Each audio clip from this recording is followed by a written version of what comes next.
motion, a very diligent and microscopic scarring of the terror landscape across the borders, and the identification of terror camps and training sites. The locations that emerged were numerous, but as we deliberated more, we realized that some of these terror hubs were now bereft of any presence and had preemptively been vacated, fearing retribution from us. There was also a term of reference and our own binding, self-imposed restriction to target only terrorists and thus prevent collateral damage.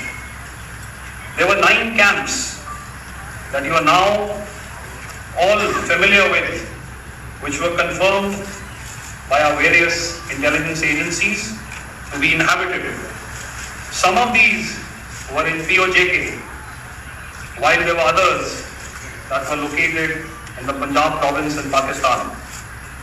Nefarious places such as Muridke, the hub center of the Lashkar-e-Taiba, has over the years bred infamous characters such as Ajmal Kasab and the likes of David Headley.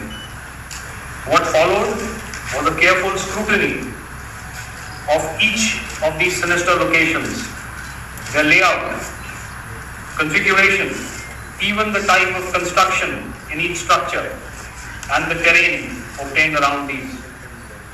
This was with an obvious intent to deduce and identify the exact vector that was required for their neutralization, as also the eyes in the sky that we would send up to ensure that we brought back evidence that we had indeed targeted what we set out to. The precise images of these engagements on that fateful and historical night have already been showcased during the first press statement on the 7th of May that was held by our Foreign Secretary.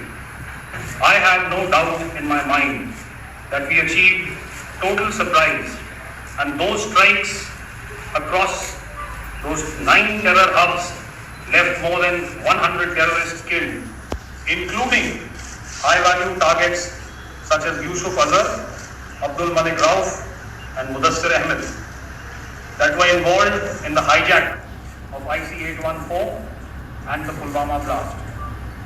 The line of control was also violated soon after by Pakistan, and the erratic and battled response of our enemy was apparent from the number of civilians, inhabited villages and religious sites such as Gurudwaras that were unfortunately hit by them, leading to a sad loss of lives.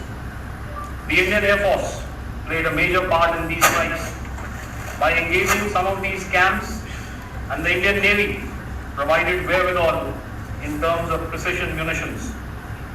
The Indian Air Force obviously had their assets up in the sky, and I will here request Air Marshal Bharti, the Director General of Air Operations, to detail for you the methodology that the men in blue adopted to successfully manifest this mission.